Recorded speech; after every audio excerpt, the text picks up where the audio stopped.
João, muito bom dia. O João Pinheiranda é alguém que é digamos, um ator e um observador privilegiado da história da sociedade, sobretudo numa altura em que exercia com grande intensidade a atividade de crítico, numa altura em que a crítica, já numa tradição estabelecida nos anos 60 e 70, tinha grande fulgurância em Portugal. Era a primeira pergunta que eu te fazia, não é bem uma pergunta, é um começo de conversa. As tuas memórias desses tempos, sendo certo que na transição dos anos 70 para os anos 80 se dá uma transformação muito grande na arte portuguesa que contamina a sociedade portuguesa, ou vice-versa, e de se terem passado aqui exposições determinantes para o desenvolvimento da arte portuguesa nessa década de 80, que tu acompanhaste não só enquanto crítico, mas enquanto cúmplice também. Se me é permitido fazer já um desvio. Muito bem. Mas fazer já um desvio, a minha memória... Tentei, mas não tive tempo, estava com medo que o Rui acabasse a sua conversa e não chegasse para poder mudar de cadeira. Estive à procura na cronologia de umas exposições que eu sei que vim ver quando era miúdo. Tinha um tio que era pintor, naturalista, foi quem me ensinou a não gostar de arte contemporânea. Dizia eu, amanhã pinto um quadro surrealista e depois um futurista. E tu verás que isso é uma coisa, é uma grande aldrabice. E esse senhor, que é uma pessoa muito querida, que eu gostei muito, aliás, foi professor António Arroio, o João Vieira falava-me dele, é o Henrique Tavares, de que eu tenho alguns quadros em casa, que são muito bons dentro de coisas. Eu vinha aqui ver umas exposições. Eu acho que ele era do grupo dos artistas portugueses, mas eu só encontrei grupo dos artistas portugueses depois dos anos 80. Havia ali para trás, depois perdi-me ali nos anos 80 à procura de coisas, memórias mais próximas e mais eficazes para esta conversa, e não tive, quando fui para trás para os anos 60 ou 70, já não consegui determinar. Mas pronto, essa é a minha imagem mais antiga, é de quando eu era miúdo, vir aqui à exposição do tio Henrique Tavares e de uns amigos velhotes, um Jorge Pinto, que também sou mais ou menos conhecido, mas era professor António Arroio. Esse era o meu convívio de infância, não? Com esse. Bom, depois os anos de facto foram. Eu também tive um professor muito importante de história, nunca andei nas aulas, nunca tive a pretensão de querer ser artista. E, portanto, eu acho que até tinha jeito para desenho. O tal senhor tentou, o Henrique Tavares, deu umas aulas de desenho quando era miúdo. Mas, enfim, não passou daí. Foi o Rui Mário Gonçalves na quadra. Portanto, foi aí, enquanto eu tirava um curso de História para ir estudar, não sei bem o quê, em princípio era a Inquisição, em Évora, porque era um sítio onde ainda se arranjaria emprego, não era difícil. Nos anos 80 era muito difícil arranjar emprego, diziam, não é? Então eu já angustiado por essa perspectiva, assim, se eu vou para Évora, lá deve ser mais fácil. Como em Évora havíamos grandes processos de Inquisição, pensei nisso. Depois mudei rapidamente para o século XIX e XX, para a História Cultural e tal, e ia assistindo na quadra às aulas do Rui Mário e vendo as exposições que eu já via desde miúdo, quer dizer, desde os anos 70, na 111 e na quadra, porque na escola onde eu andava levávamos a ver assim essas coisas, depois já ia por iniciativa própria. E, portanto, aí a minha formação, digamos que se fez fora aqui de ver exposições na sociedade e mais nessas duas galerias e nessas conversas ao fim da tarde, sábado, já com a Dona Maria da Graça, Carmona Costa, a descontar-me a fazer-me descontos nas propinas que era preciso pagar, e no último semestre, ou no último, eu dizia assim, não pagues, filho, não pagues, porque isto é muito caro para ti. Não sei quanto é que era, não sei se era um desconto, uma coisa assim, mas enfim, é para ti. E, portanto, foi assim que eu comecei. Mas depois, aqui, de facto, há uma exposição muito determinante, à qual eu vim não tanto por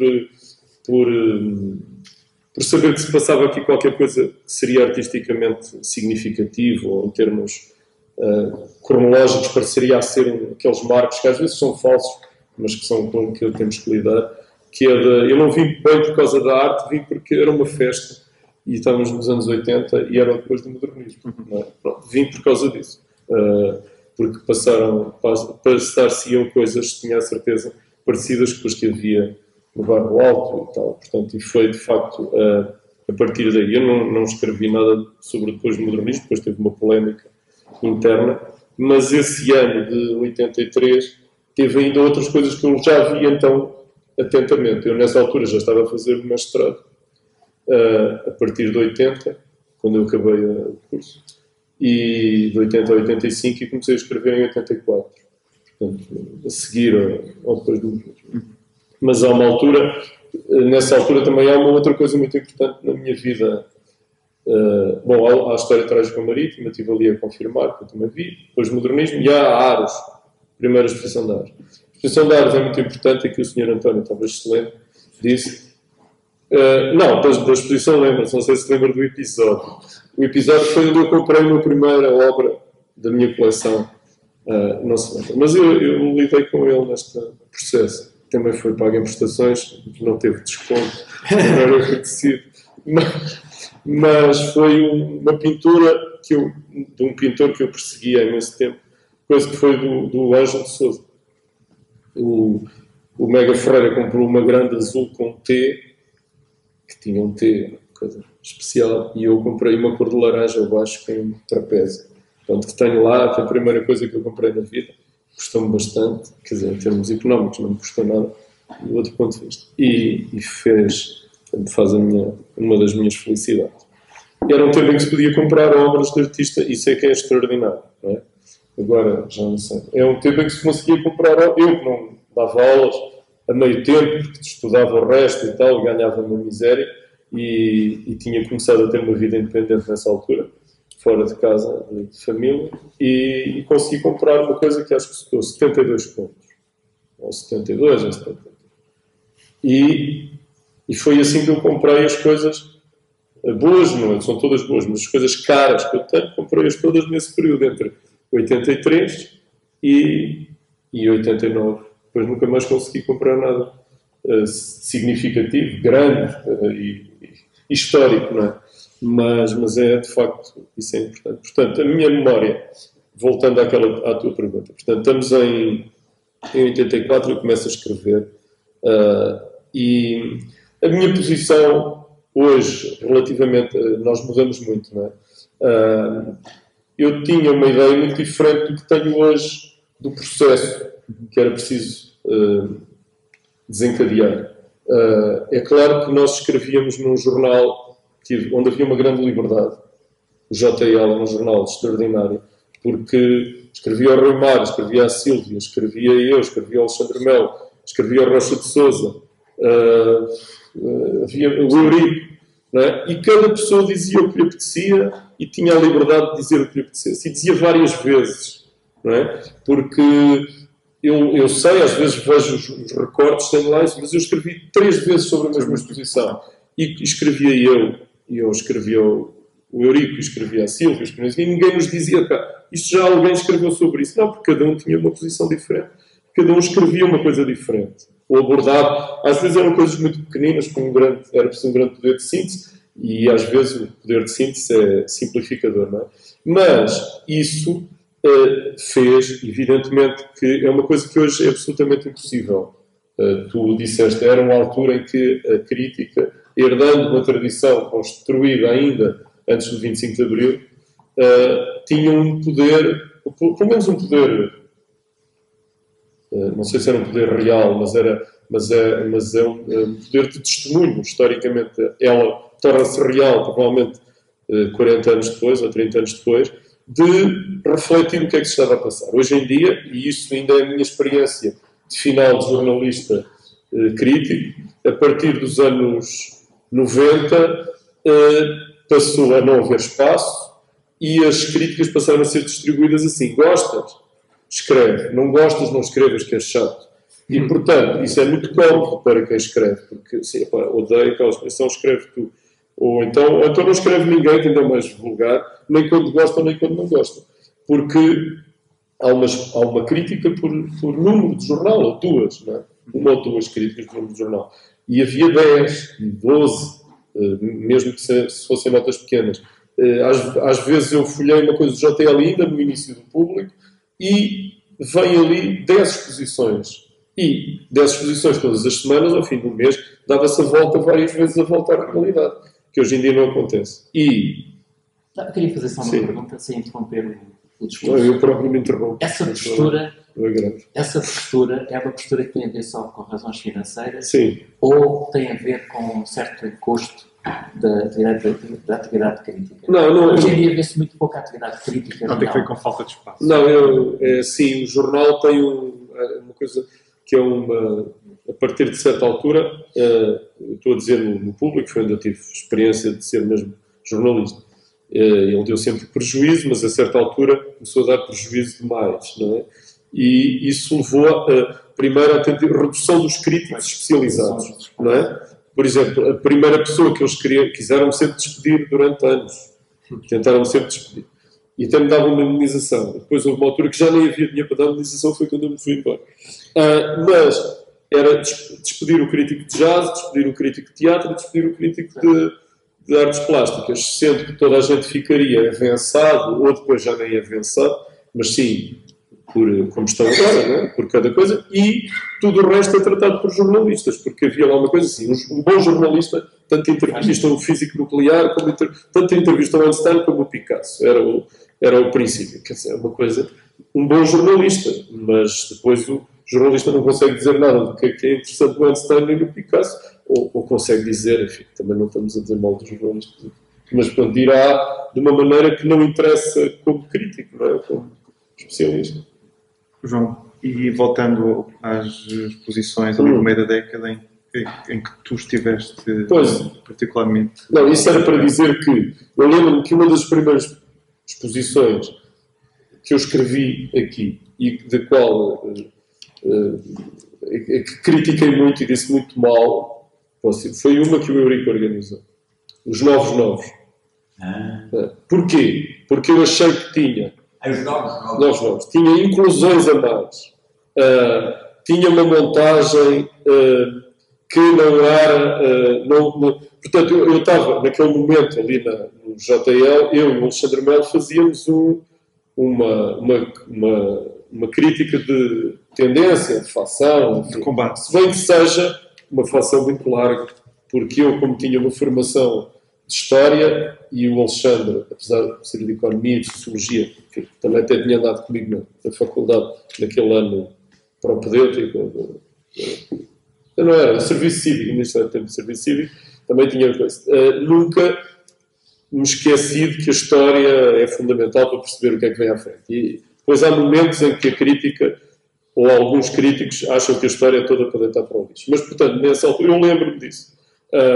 Lembro-me que achei que aquele salão tinha pessoas que não deviam lá estar, tinha gente a mais. Eu agora não quero ser injusto sobre pessoas, porque não me lembro quem. E tinha outros que estavam até do género. Então, pá, tu entraste neste salão misturado com não sei o quê. Portanto, esta coisa assim. Éramos novos. Até parece que foi a Silvia Chicota. A Silvia Chicó, sim. Não foi o Eurico. Foi a Silvia Chicó. Tinha ideia. Tinha ideia que era o Eurico. Então foi isso que eu tinha achado. Mas eu, apesar de tudo, acho que esta é um momento também em que eu sei que há umas movimentações para tomar a sociedade de assalto. De assalto. Foi uma coisa em que eu nunca tive nada, eu sempre estou mais pelo soft power. Não é? E aliás, vê-se como não foi soft power que foi transformando, permitiu que houvesse as obras que prepararam isto para a situação que eu acho que estas próprias conversas refletem. Não é? Portanto, estavas a dizer exposições que eu estive implicado aqui ou como crítico? Sim, como crítico, mas Uma das que me lembro que... Uma das que me lembro... Uma das que me lembro que tive essa posição foi essa dos novos. Eu achava que era o Eurico que estava aqui, mas não sei. Não, mas o arquipélago, por exemplo. Mas depois, exato, depois vem. Mas isso também é assim, todas as críticas que nós pudéssemos fazer, já logo na altura não faria muito sentido para o grupo etário de que eu estava mais ligado. Porque esses próprios artistas estavam na Galeria de Arte Moderna a fazer todas as exposições como exposições fundamentais. Portanto, era um pouco até incompreensível. Eu acho que nós víamos isso um bocado como se houvesse dois tempos. Não é? Até três, porque eu percebi, recordei-me que os senhores da arte portuguesa, do grupo dos artistas portugueses, continuavam a fazer, aqui neste espaço, não é? Que eles continuavam a fazer os seus salões naturalistas, não é? Portanto, e lá embaixo aconteceram as coisas fundamentais. Eu também vi aqueles novos, que eram da Faculdade de Belas Artes. Sim, era uma espécie de finalistas. Era uma série de finalistas. Sim. Tinha, por exemplo, as exposições do Calapés lá embaixo. Eu acho que a primeira que eu escrevi nessa área foi aquela exposição do Calapés que esteve lá embaixo. Mas todos os artistas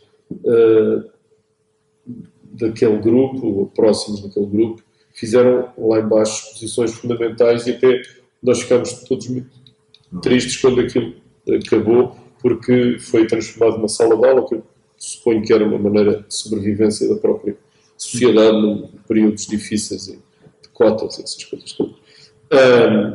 E portanto, depois a minha relação passou-se também, porque, enfim, tendo pertencido, convidado pela Sílvia, à AICA desde muito cedo, e dos poucos novos que escrevia que entrou na AICA nessa altura,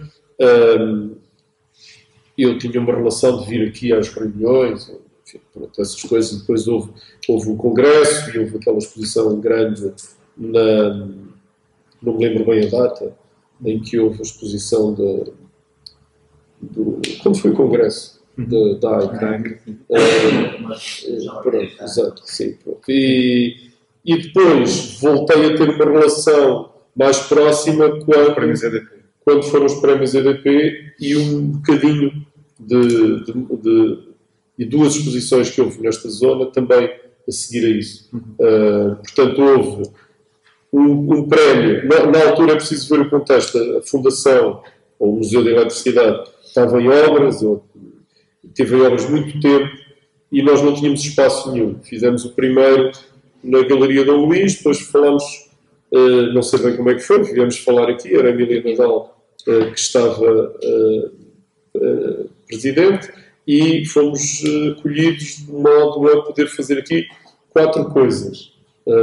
O prémio Pintura e Design, que foi no Salão Grande, a exposição referente ao Grande Prémio, foi o segundo Grande Prémio, ou o terceiro, foi Vasco Araújo, Sabino Brunil, e ainda 2 pequenas exposições que eu chamava continuações, porque eu tinha feito uma lá na Fundação e depois não foi mais possível fazer. A partir de 2005 voltou a ser possível fazer lá e tinha uma sala específica e, portanto, deixámos de fazer aqui as coisas. Muito bem. Já atingimos o tempo, infelizmente. Pois, eu fiz uma digressão. Não, caramba, porque ouvir o João é sempre estimulante.